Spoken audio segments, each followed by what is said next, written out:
Hi, everyone. My name is Shanae Evans, and I go by she, her pronouns. I'm the chapter co-lead of Ladies at UX Seattle. Ladies at UX is a global community with chapters all over the world. The Seattle chapter is one of the largest in North America, with over 4,000 members in UX and product. We are a group of enthusiastic ladies who inspire, empower, and support each other in a safe and casual environment. We encourage all women and non-binary individuals who work in or are interested in the field of UX or product to join our community. We are an inclusive group. Anyone is welcome to join.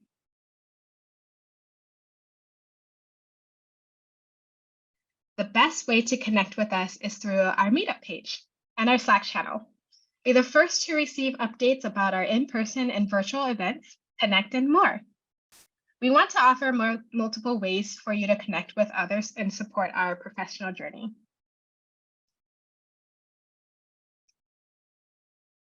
So first, a few housekeeping rules before we jump into everything. We have a very strict code of conduct. We ask that all members keep our events professionals and respect each other. We have zero tolerance for inappropriate behavior and will ask individuals to leave if you are in violation of our code of conduct. With that being said, welcome to our event. Finding your place, 2 factors that shape every UX role with the wonderful Scott Kubie. Scott Kubie is a leading voice in content strategy and UX writing, and the author of Writing for Designers. He helps teams around the world create better experiences and happier customers through smarter approaches to writing, design, and digital strategy. Scott teaches content strategy for the School of Visual Concepts, UX writing for the School of Visual Arts, and publishes the Content.Events newsletter.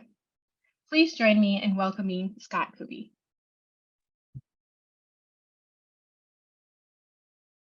Hi everyone. Thanks, Shanae. Thanks, Lillian. Thanks, Peace, for your help in setting up this event today. Really happy to be here. It's a weird time in tech to be talking about jobs. Some folks, as they were joining, were sharing that they had just gotten laid off. I know there's some big news rolling through the industry. Meta has cut about 10,000 tech roles, and those are tech design, development, game design, and those are rolling out today. So weird energy in the air if you're in the States, weird energy in the news.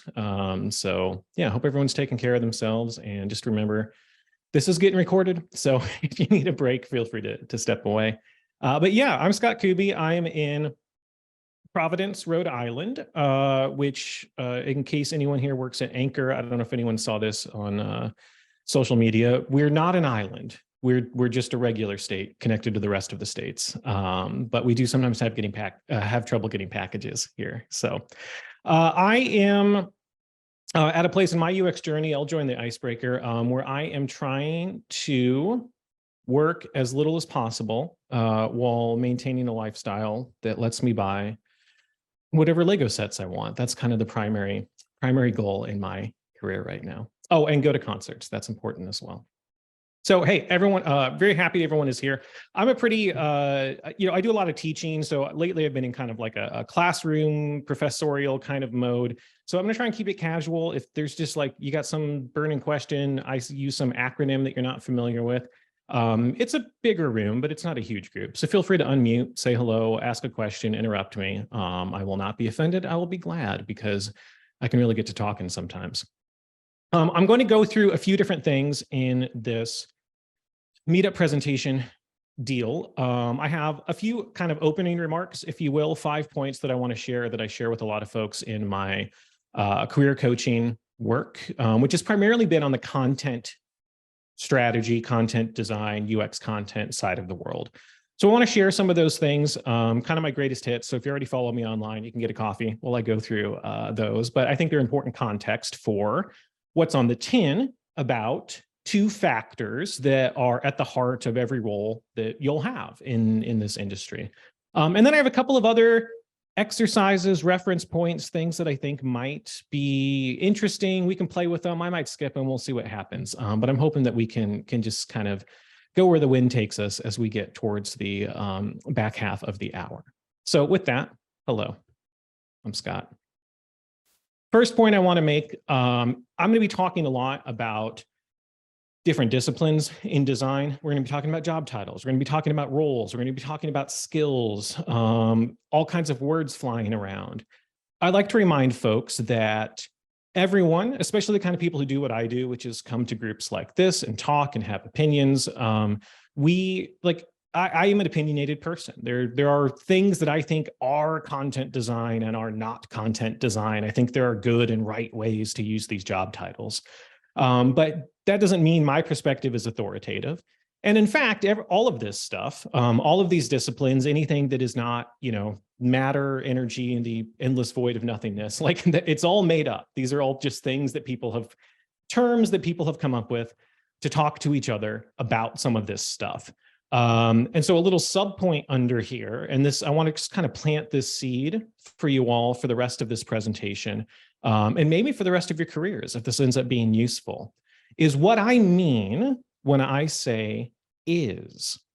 What I mean when I say the word is. When I'm talking about content design, content strategy, UX design stuff, what have you, is kind of a shortcut for is best understood as, or can be usefully understood as. So when I say content strategy is this and UX writing is that and UX research is, I'm not the dictionary. That's just kind of a way of talking about this stuff. So if you start to hear that, if you go to a lot of conferences and you start to realize that everyone up on stage, myself included, has a perspective, has a point of view, and they're sharing that consciously or unconsciously as one perspective, I think that all of this stuff gets a little bit easier and a little bit less stressful to navigate, because if it's all made up, then whatever understanding you have can be a correct one. That's the first point.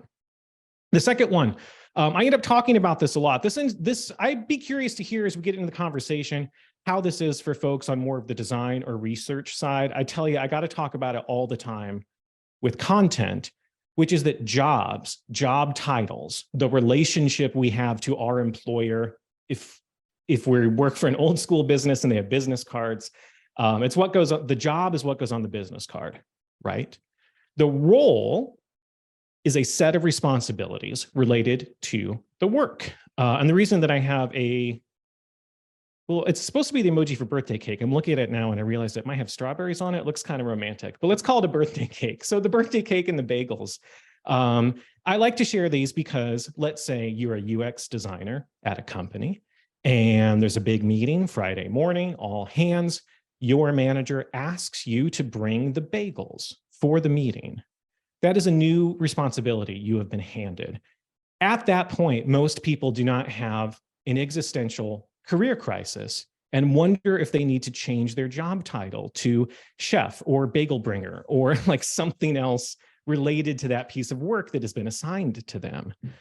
But if you ask a designer to write something, if you ask a writer to design something, if you ask a developer to list out, to sketch out a sitemap, people start pulling their hair out, freaking out, getting a little worried about their identity and their professional identity. So I have found, especially with content roles, and this is true of some other disciplines as well, a lot of times when I'm working as a consultant with a company who is struggling with just the work, right? Getting the work done, assigning the work, keeping everything operating, it's because they are trying to intuit or read the tea leaves to understand what the role should be based on job titles. And it generally doesn't work that way. To crib Karen McGrain, I believe, who is famous for articulating this, if you're publishing, you're a publisher. So everyone with a website is a publisher. That's a core idea in content strategy. So if you're a publisher, you have a publication. Publications have editors. So someone at the company somewhere has that role and responsibilities. They're kind of the final word of what goes on the website. But we might not have written that down anywhere. It's still a role, even if it's not someone's job title. So keeping that in mind, you might be able to find a position out there in the world that lets you do exactly the work that you want to do, but it might not have the job title that you wanted in your heart. You might be able to find something with the perfect job title, but it's actually not letting you do the work that you want to do. I'm not here to say that job titles don't matter, especially to a group like this. Job titles can mean recognition, they can mean power, they can mean forward progress, they can be very important. But I have found that the people who are struggling the most to find their place in UX and in UX content are overly fixated on job titles.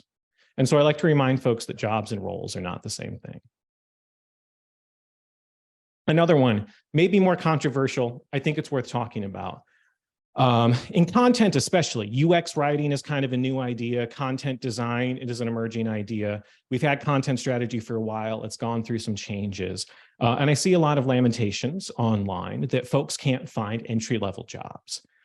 I am sympathetic to that. I think I'll see similar lamentations. Okay, someone is looking for a junior UX writer or a junior content designer or a junior UX researcher, and they want that person to have 3 to 5 years of experience.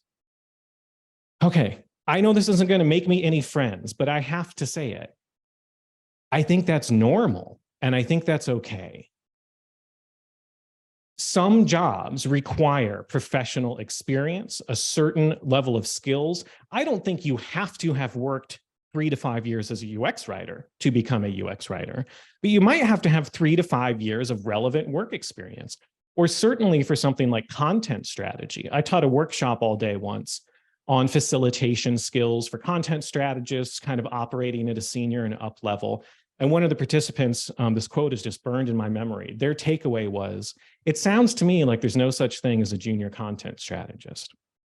And I think that person was on the right track, that some jobs require certain amounts of experience. I have these little astronaut emojis on the screen because it would be kind of silly, I think, to expect a junior level astronaut to be fresh out of college, to have no work experience, to have worked nowhere, to have studied nothing, to have never been in the kind of environment that astronauts are in. Maybe that person worked in mission control 10, 15 years. Maybe that person was a fighter pilot or a scientist or a researcher. So when you're out there, it may well be the case that the job you want that is junior level or mid-level does require more than 0 years of experience. And so our job becomes, how do we articulate the experience that we have to demonstrate that we're qualified for that job? If we don't have that experience, we have a new challenge and a new opportunity. Look for an entry-level job. Maybe it's in customer service. Maybe it's a junior development role that has training as part of the onboarding process. There may be an opportunity out there that can work. Another reminder, especially with all of the layoffs that we're seeing lately, I think it is important to remind people that tech companies aren't the only kinds of companies.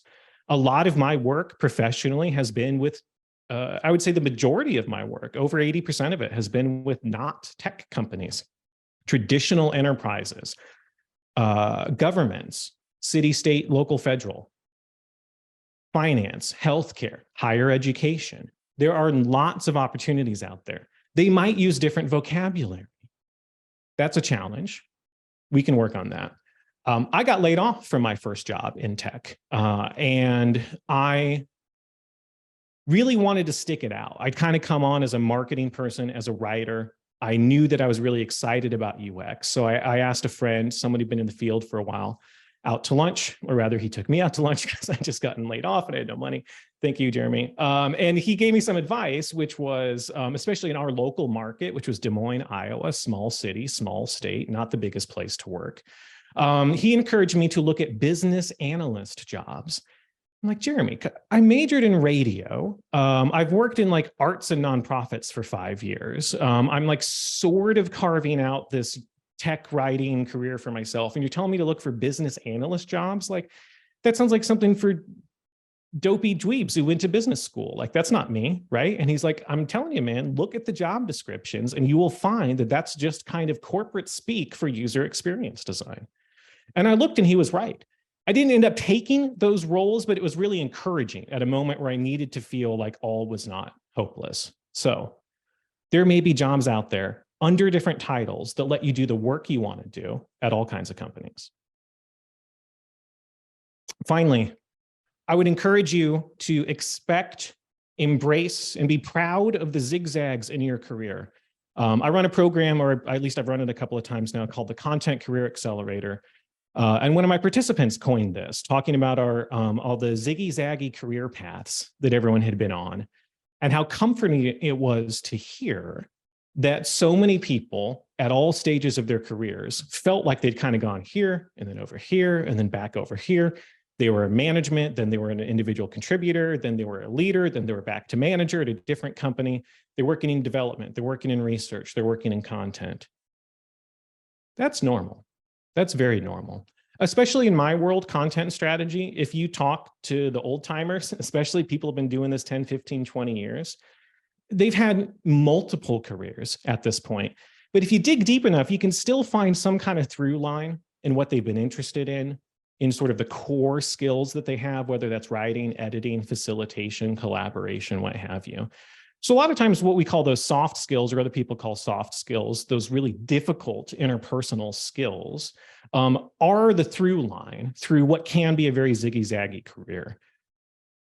Green, new hiring managers who've only ever worked in Silicon Valley, have only ever worked with other people who've worked at their tech company, that might seem weird to them. That's their loss, I say. You got to expect zigzags in your career.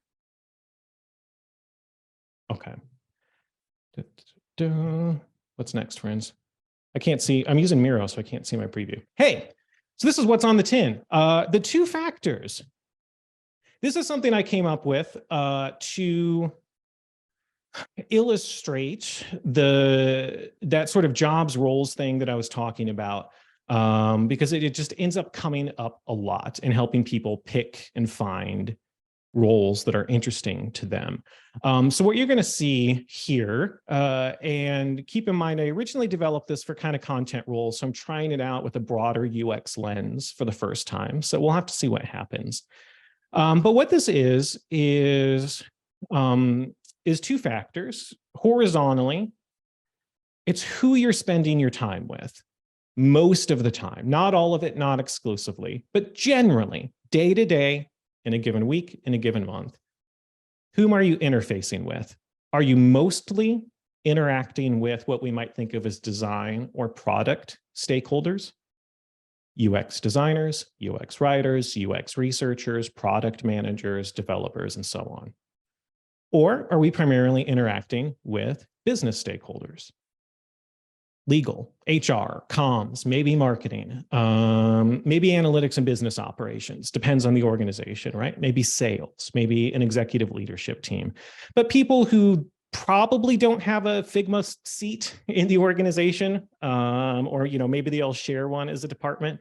So kind of broadly speaking here, business stakeholders.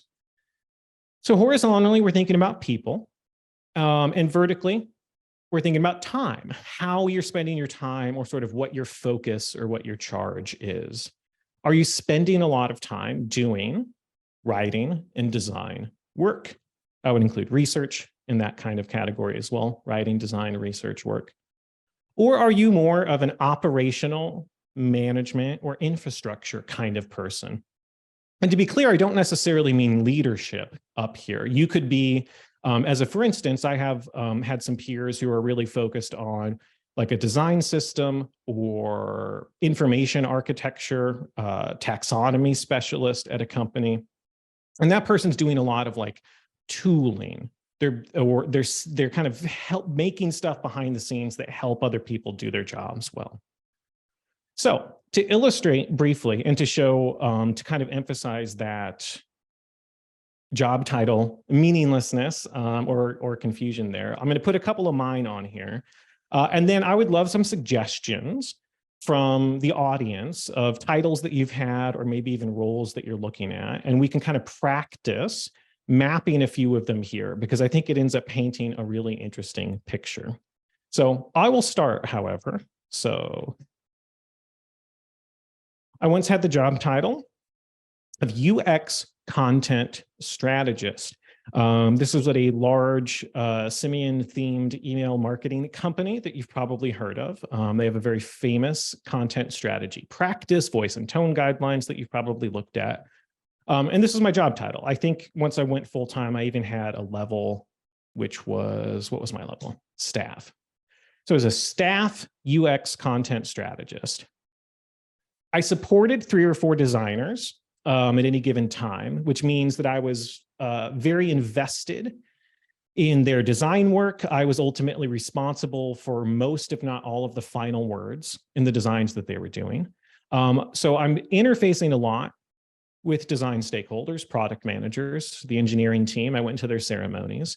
But I would say relative to my design peers, I interfaced more often with business stakeholders. I was often the face for our product team to talk to legal, talk to the technical content folks, talk to product marketing, and so on. So even though it was a UX role, product team, coded that way, I wouldn't put myself all the way to the right. It was maybe somewhere more along here. And then I was doing all of the writing for that team, almost all of the writing, the interface writing, that is. But I was also doing like writer's guides and guidelines for kind of new features, new ideas to support the product marketing team. And sometimes I was collaborating with folks in other departments working on other features to sort of socialize changes that were happening with the things that we were working on. So I would put that role somewhere right around here. So that's one.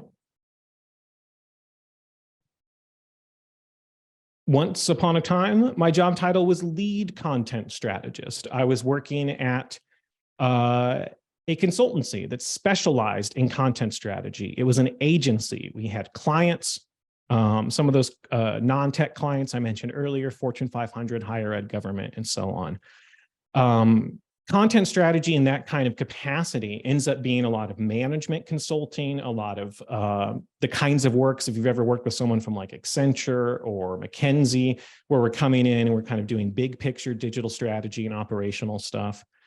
And that was that role almost off the charts up here, top left. Exclusively working with business stakeholders. Some of these companies didn't have UX departments. Some of them didn't think about anything that they did in user experience or product design terms. It just wasn't what they did.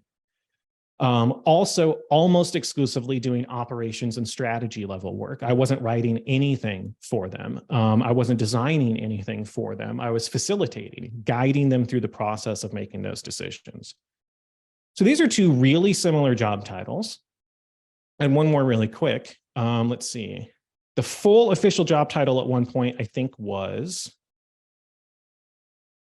and I'm sorry if this is triggering for anyone, for budgeting reasons, I could not get them to get the copywriter out of my job title. It was a whole fight, and they just wanted it on there because there was some understanding at some leadership level that like, well, isn't that what we're paying him for, is to write stuff? So I had to have copywriter in my job title.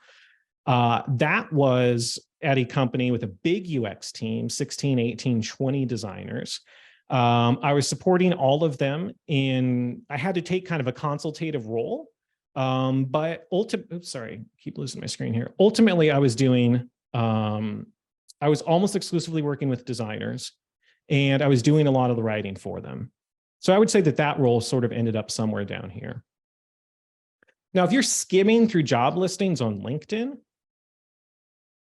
and you just look at the titles, you're not going to have any idea how very, very different these jobs are that have very similar titles. I learned different things, different skill sets, worked with different people, required different levels of experience.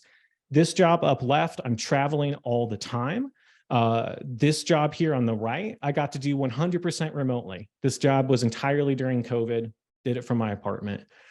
This one down bottom right was a mix. I commuted. It's about a 6-hour drive. I went into the office maybe once a quarter. Okay. So hopefully you're starting to get the idea. I would be interested if someone wants to maybe drop a few job titles in the chat. I think it could be fun. I'll sort of give my guess on where I think it is.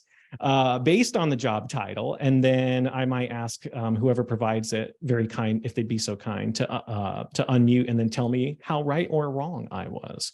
So who has a job title I could play with if they wouldn't mind putting into the chat, please? Content consultant, comma, copywriter. Okay. All right, Vinny, I might get back to that one. I want to try Jen's here first. Online editor. So my guess, Jen, and you're going to correct me here in a moment, but I see that job title. I'm going to guess that is on kind of the content management continuum. So this sort of content operations, content manager, online editor, webmaster sort of vein of this whole world, where you're probably doing some writing, even though it seems like that shouldn't be your job. You're probably editing content that didn't come in at a high enough quality level, and potentially doing a lot of production of like helping to get content online. So if I see that job title, and again, I'm just guessing, I'm probably wrong. Feels to me like probably mostly working with business stakeholders. And I'm guessing that we want it to be ever so close to the top, but reality comes to play and maybe we're somewhere around here. Jen, how did I do? Is this close at all? Where would you put this job? You know, it's a really good question, actually. This was, it was basically a webmaster, web producer job with a public radio station that had a very immature web presence. So a lot of what I was doing was actually working with radio reporters to teach them how to get their content online and then put that content online and then sort of make decisions about homepage, what would be featured and all that kind of stuff. Love it. So maybe, so I hear that. I think training and education, there's kind of an operational component to that, so that maybe we're spending a little more time kind of focusing on the big picture or helping, facilitate other people doing their work, which has a certain operations component. So I put it maybe somewhere around here. How does that sound? Yeah, that makes sense. All right. Fair enough. Thanks for playing. All right, let's try out. Let's see how I'm doing on time. Oh, perfect. All right, I'll try out Naomi's here. So UX researcher 2. Boy, UX research can go a lot of ways. I think if there is a really established UX research practice at an organization, and you're lucky enough to work with other researchers, you are maybe very often interacting with what we might think of as other sort of design stakeholders, because people are coming to you in a creative services kind of model. They've got a product and they want to get a lot of insights from it. So, I'm thinking theoretically that's closer, maybe more time interfacing with design stakeholders. The 2 makes me think that's probably a leveling thing. Some organizations do this, right? Like you could be a business analyst 1, 2, 3, 4, UX designer 1, 2, 3, 4 versus senior or whatever. Or who knows, maybe it means you were the second one if it's a small team. But if we think about hands-on UX research as design work, I'm inclined to kind of pull it down this way and think of it as kind of hands-on IC type work. But I'd love to know what's actually true. Naomi, tell me a little bit about this role and where you put it on the framework. Yeah, I would say that's pretty accurate. If you're counting research as design, it was an individual contributor role. It was an awful lot of research. I think in the role, it was a lot more like product manager, PM interaction than it was designer interaction, but there definitely was designer interaction too. So yeah, I would probably put it right on that red line, actually. Okay. Half and half. Yeah. Great. Thanks for playing. Okay. So I think some of the things we're learning too is now content strategy is a pretty wily beast in that it means very different things in very different organizations. You could have the job title of content strategist. So here's a fun one that is increasingly common. You could have a job title like product content strategist, or here, I'll actually do a different one here. Product marketing. Let's call it product marketing writer. Excuse me. So this is a new, a burgeoning euphemism. I think it is a smart play. A lot of folks who've worked as copywriters or marketing writers see that their peers in UX or product coded roles are getting more money. even though we're all doing writing, right? Similar skill sets. I've worked with product marketers and technical communicators who are every bit the content strategist that I am, but because things aren't fair, and often because of the way that some of these roles are coded in this biased culture that we have. Sometimes we think of marketing, writing, copywriting content. Sometimes we think of those as work that's not as serious as product or UX work. So if someone's a product marketing writer, I'm thinking they're probably doing an awful lot of writing and design, but they don't get to interact with the design stakeholders as much, and they might find themselves somewhere more over here. And is that work more or less valuable to the organization than someone doing work over here? It's probably about the same. So sometimes that ends up being a factor.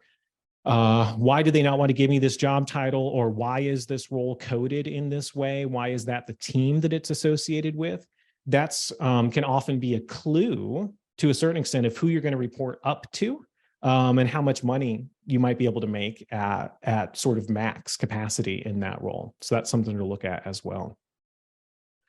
Do we have another one? Anyone want to try out a role here for mapping in the two factors? I'd love to get one really wrong. Who had a strange job title? Web designer.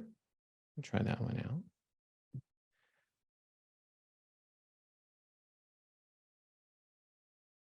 Explore. That's too abstract, Naomi. Explore intern. Oh my goodness. Okay, I want to play. I'm going to guess it's Maeve here. Sorry if I'm pronouncing your name incorrectly. Information design manager. So here's a really interesting thing, especially when you get into sometimes with research, certainly with content roles, is that we use the word manager differently in different contexts. Sometimes it means people manager, right? So a management role, you're on the management side of the organization. You have certain reporting responsibilities. You don't get to join the union because you're management and not a worker. So sometimes it implies management level, management responsibilities. Sometimes it's manager of a thing. So a lot of people whose job titles are content manager or some version thereof don't manage people at all. They manage the stuff, which is content. This one is making me think that it is probably the latter. It's probably stuff management. But it sounds very operational and infrastructure-y. And I find that words with information in the title, from architect to design or whatever, tend to land kind of somewhere in the middle. So I'm going to take a wild stab and drop this one here. Maeve, how'd I do?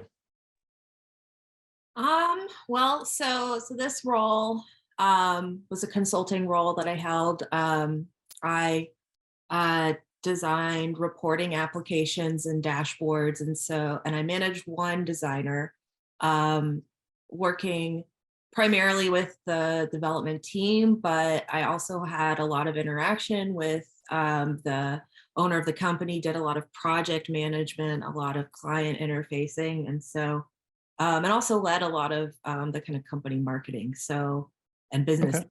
So it is very much a mix of things. So I'm curious where you would put it after hearing all of that. Yeah. When I hear, so this was my role at the consultancy up here at top left when I worked at Brain Traffic. And so, I would say, just working kind of quickly here, that feels kind of somewhere along these lines where maybe there's an understanding or expectation that you're going to do some amount of design, writing, IC-ish work, especially as a consultant, just to sort of demonstrate best practices or to give people an idea of what to go from or to model and concept your own ideas. But yeah, I think once you're sort of working in those strategic consulting rings and working with people in that way, that role kind of sounds like it's somewhere along here. So thanks for sharing that one. No problem. Okay. So a lot of fun. Yeah, the internship's gonna have some rough names. So other job titles in the chat, what I would invite you all to do, and the reason that I share this is that now I would not bust out this diagram during an interview or a screening call with the recruiter, but I kept it simple so that maybe you can hold it in your head. while you're having a conversation with someone, or sketch it in your notebook and be thinking. And you could ask questions that could help you start to think, what kind of job is this really? Who am I going to be spending my time with? If there's someone in the role already and you get to do an informational interview, or if it is an established position, right, at a big company where you could just find someone who's done the work already and talk to them, figure out who are you spending your time with in a given week. Are you getting to do lots of operational infrastructure stuff, or are you spending all your time writing? For where I'm at in my career, if I was going to work for someone else again, I don't want to, but if I were going to, I might have to, you never know. It's going to be really important to me that that next role, here, do I have that on my next slide? Sorry, as I bounce around here. So let's say that I was still in that role at the email marketing company. I wanted more and more of this, right? I wanted to stay right in the middle, and I wanted to focus as much as possible on operations and infrastructure. And so I really wanted to know, it's not that I'm too good to do the writing, it's just that it's not a good use of my time, right? Paying me a lot of money to write interface content is not a good use of anyone's time. And so having that kind of conversation with a company or a potential employer to know, yeah, sure, every once in a while you've got to do a little bit of writing, maybe even will want to. I'm like, all right, that's fine, but I need to know I'm going to be spending a lot of my time up here. So that's a conversation that you can have potentially with yourself as well. All right, I wanted to share this one quickly, mainly just so it's in the recording and you can kind of, pause the video and reflect upon it later. But this was from an exercise that I did with one of my Career Accelerator cohort groups. So this was just, 7 or 8 folks contributing job titles that they'd had over their career, over their ziggy-zaggy career paths, from assistant product manager to content designer to programs coordinator, taxonomist, IA, et cetera, and where they sort of felt that landed them. So again, you're seeing similar titles. Content designer for one person is over here at the right, more writing and design. Content designer for another person, another company is more in the middle, and so on. And you're seeing writing in a lot of places. So just a little bit of a tool, a lens for sort of evaluating and investigating. Ultimately, any job, any title, it's going to land somewhere in here. Maybe some quarters, maybe some years, maybe some big projects that you're working on are going to drag you more in one direction than the other for a given period of time. But there's kind of a gravity I have found to how the role is understood internally and where people want you to be. If they're sticking that copywriter at the end of your job title, even though you don't want it, that's pretty telling. And you can probably learn that they're expecting you to spend a lot of your time here. Not that there's anything wrong with that. I like writing, and I think we should value it more, pay people more to do it. But anyway. Okay, so I wanted to share that, and I wanted to share some other just sort of helpful lenses, and then we'll have some time, I think, to do a little bit of kind of open Q&A here.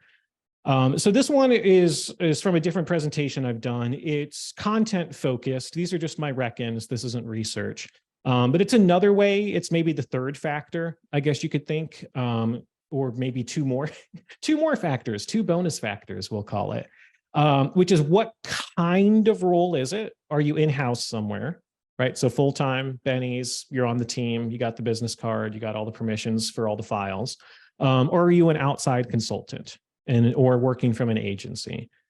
So that's going to impact what kind of work you're doing, and certainly the seniority is going to impact what kind of work you're doing. So to answer the workshop participants' question from earlier that I mentioned, I think there can be junior content strategists, but you would need a really robust content strategy practice to support that person and help them grow in their role.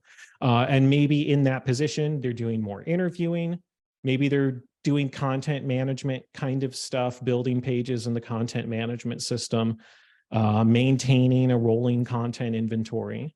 And you all the way up here as the staff or lead or principal or director of content strategy are the one who's growing that practice and deciding whom we're going to hire next and that sort of thing. So there are other factors, certainly. But I think even with one of these, if you told me that you're going to have a very senior role at an agency or a very junior role in-house, that's going to land you somewhere on that previous 2 factors diagram that we shared. Okay. Another tool that I invite you to play with, if you've got a file open or a place that you want to make some notes, or if this resonates for you and you want to share some in the chat, I'd love to see them. This is another exercise I take folks through sometimes. This is not as developed as the 2 factors thing, so I'm trying out something experimental with y'all. So if you see room for improvement, I'd love to hear it. But content strategists love the Mad Lib format, right? Giving people some sort of structure to fill in, to just help us take some shortcuts in our thinking and get to clarity a little bit faster. So that is what this is. I call them, well, I guess I had been calling them content career statements. We'll just call them design career statements now. And the idea is that if you are enlisting someone's help, you reach out to someone on LinkedIn, someone who already works maybe in the field that you want to work in. If you're taking on a mentor or someone, it is significantly easier. And I'm just speaking personally here. It's a lot easier for me to help you if you can complete this sentence versus telling me, I want a content design job. I want to be a content designer. That must be my job title. And I would say, well, okay, at that point, you're as likely to find that as I am. If you're fixated on the job title, then put it into all the search engines, look at all those jobs, apply to all of them, hope that you get one. But maybe the work that you want to do is at a company that doesn't use that title. Maybe they're content designers, maybe they're content strategists, maybe they're, who knows? Some people don't use that term at all. I had a workshop I was teaching recently, and everyone's said that their firms and companies still prefer communications. They just don't like the word content. So they were communication strategists or communications coordinators. Fine, okay. So if you were to come in and tell me, and this doesn't all add up perfectly, but you hopefully get the idea.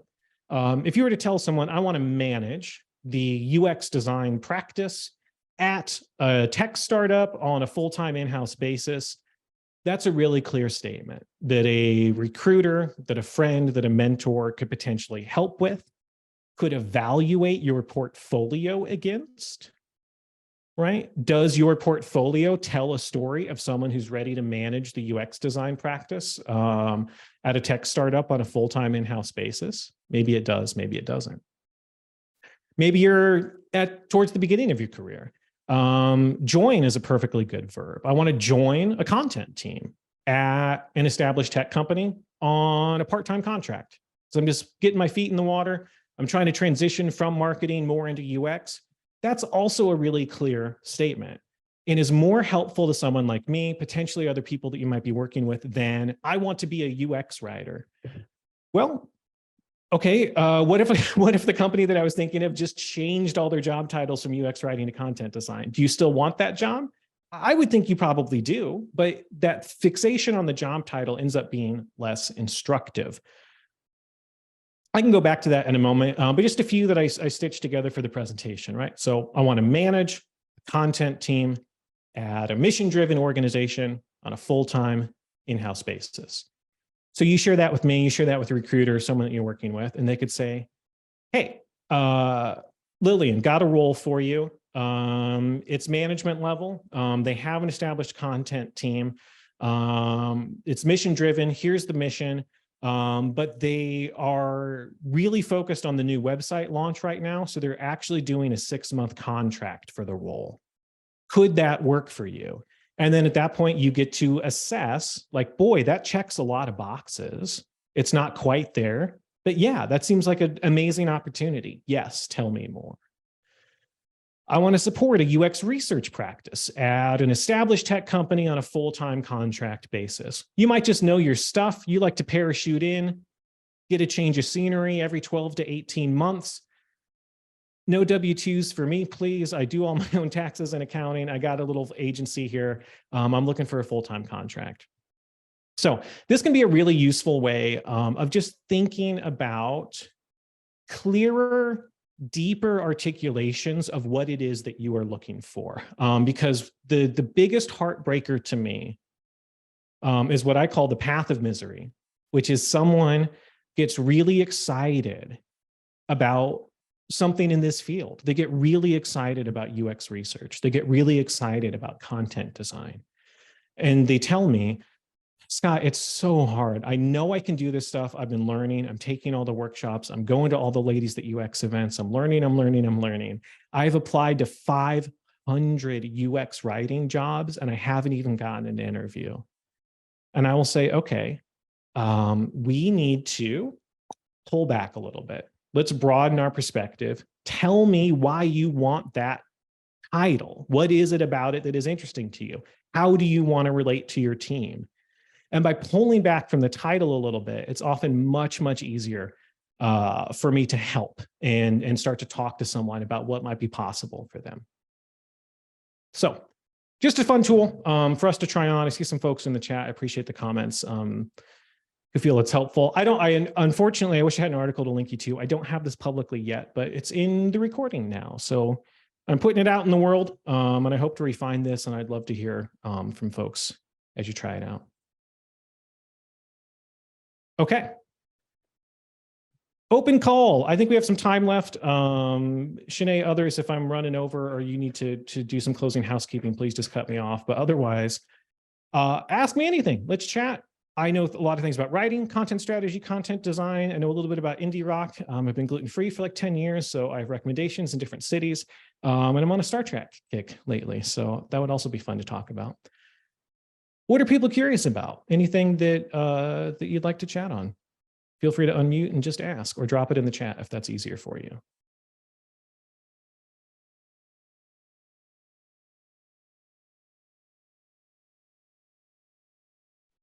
I have something to say. Okay.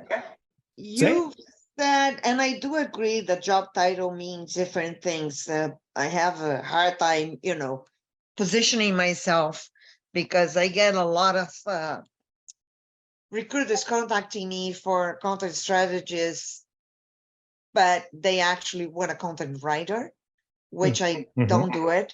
So my point is, I understand that, but the recruiters out there, they don't. So when you were talking about independent recruiters, yeah, you can have a saying, but when you are applying for a company, the recruiter and the HS system, let's put this way, the system might not even consider, because, for example, my area of expertise recently is focused on information architecture, because at Amazon, that was 80% of my job.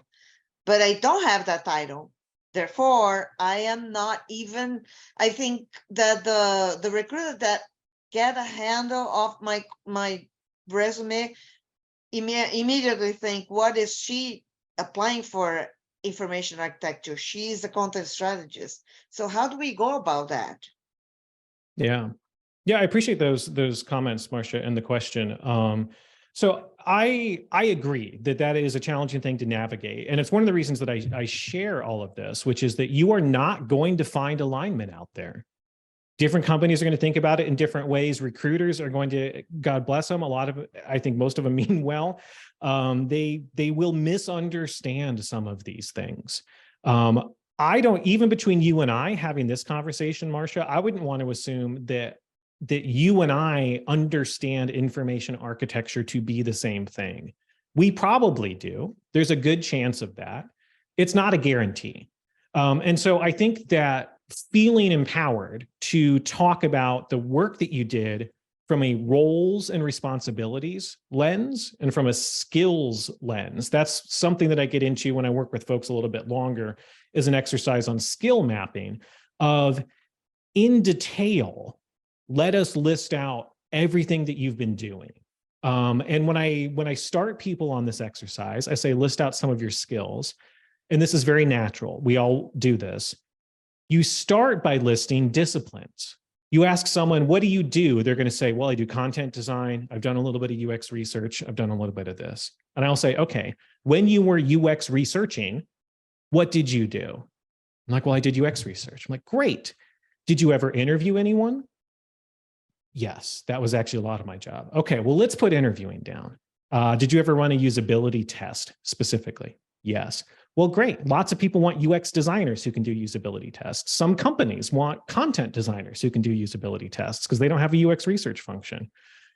So thinking very specifically about actual skills, pepper those into the resume, get them into the software so that it's catching them and putting those keywords in. And then something that there was a really good conversation about this in the Content and UX Slack group. If someone has that link handy and wants to put it in the chat, I'd appreciate it. It's a big online Slack community. There's like 15,000 people now.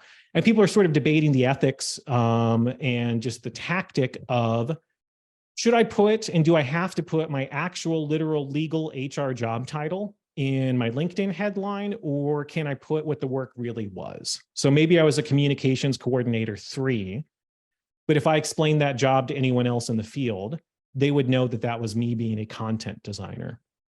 People have different opinions on it. I am of the opinion, put the real job title, put the common understanding and a parenthetical after. Some people will say, just put the parenthetical in, like, who cares? It's not a deposition, right? Like, you're not going to get sued for it. I think there's some government jobs, some places have more strenuous background checks. You want a paper resume that has, the real legal paper trail.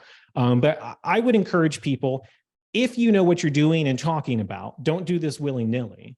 But if you know that you were doing content design work, say that. If you know that you were doing information architecture work, say that.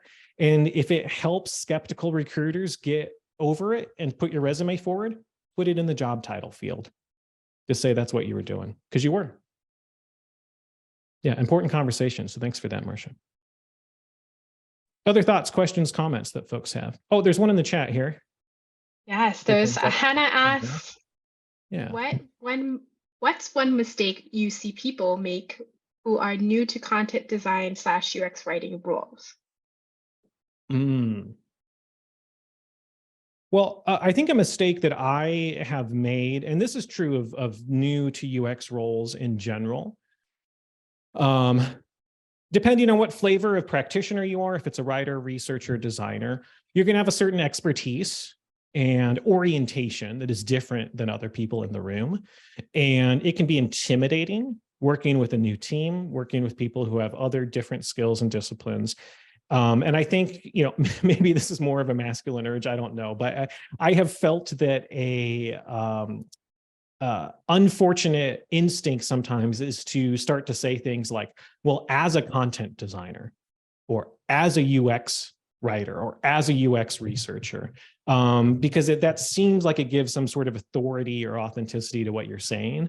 And if you really think about how design works, like, that shouldn't matter at all. That's like literally the opposite of being user-centered, right? Is saying like, well, in my genius expert opinion, based on this new authority I've been granted, we should do things in X way or in Y way. So that's a mistake that I see folks make a lot. Content design and UX writing in particular, a mistake I see people make is to assume that other people know literally anything about what you do or what you have to offer. I've had conversations with people who feel really frustrated that they're just being treated like a short order cook for error messages and interface copy and other bits of writing. And they're like, don't they know that I can do this and I can do that, and that I know how to run workshops and I know how to facilitate and I can do this? And then I ask, I don't know. Do they know? Did you tell them? Did you tell them? Did you have a conversation with someone about what are your expectations of the role? That's one of my favorite first 60 days questions is, what is your understanding of what my role is? And having that conversation with other people on your team, I think, can really help with that.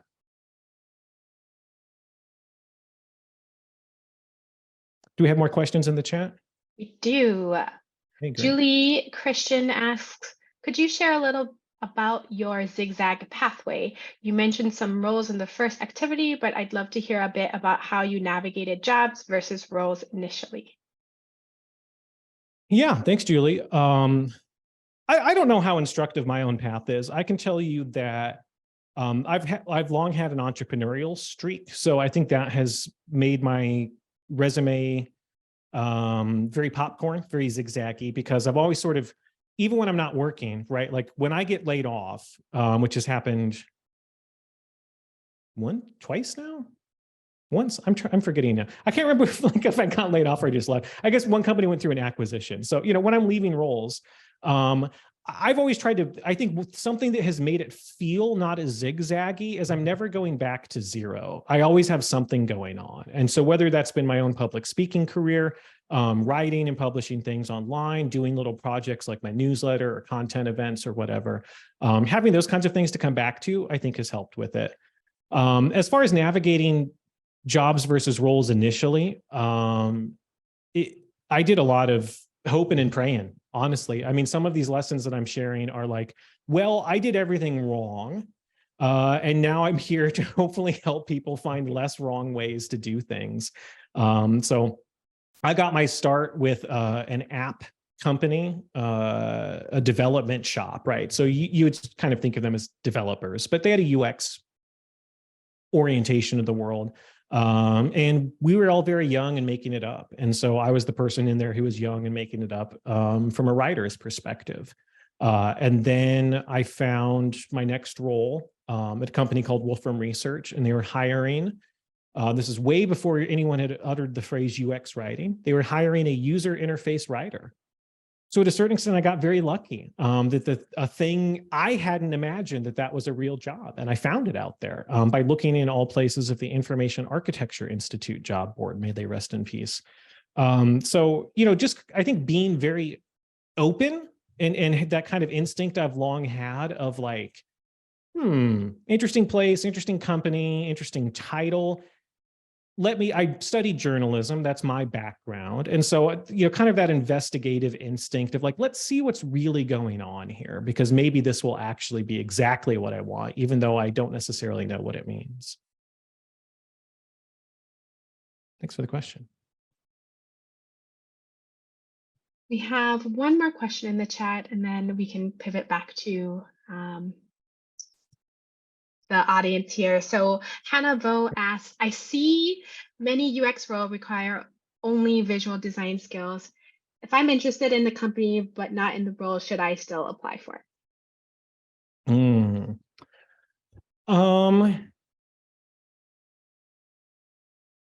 That's an interesting one. I think what I end up, and I've done this for myself, and it's what I encourage other folks to do, I guess, is like, if you are already on board with me with this idea of like, we don't get to follow this perfect path where the exact role that checks all 10 boxes is going to be our next role, then you can look at that on a case-by-case basis. I think if the company is very interesting to you and is moving you in the right direction, where I'd like to work with more companies like this after this one, or I see an opportunity to turn what has been historically understood as a visual or graphic design role and sort of become the someone who's leading and path making in a user experience way, great. If you talk to people there, if you get a chance to talk to other visual designers or people who've had the role previously, or people, whatever kind of intel you can gather, and if it's like, no, they're super old school, it's very waterfall, they're not really open to design thinking approaches, it's very much like a production shop, then maybe it's not the right fit. Or maybe you decide, well, this is the fit for now, and I will keep my options open as I make the most of this particular role.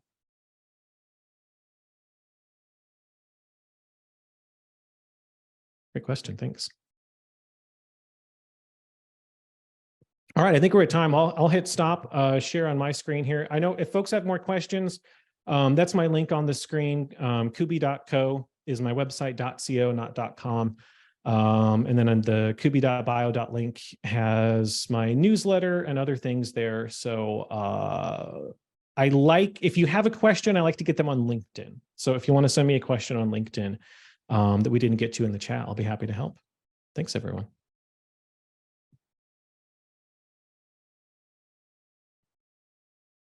Yes, thank you, Scott. This was amazing. Thank you for volunteering your time to share some wonderful knowledge with us on trying to really find out where we fit as far as navigating, our path in this UX role. So wonderful, wonderful insights here. And thank you so much for sharing your time and energy and knowledge with the community. We'll be sure to upload this video to our Ladies at UX YouTube channel. Yeah, and we'll stay in touch. I know that Lillian has dropped Scott Kubie's links in the chat, so please be sure to visit his websites, follow up with him. He also has a YouTube channel too, just shameless shout out there. Wonderful. Well, thank you so much, Scott, for your time.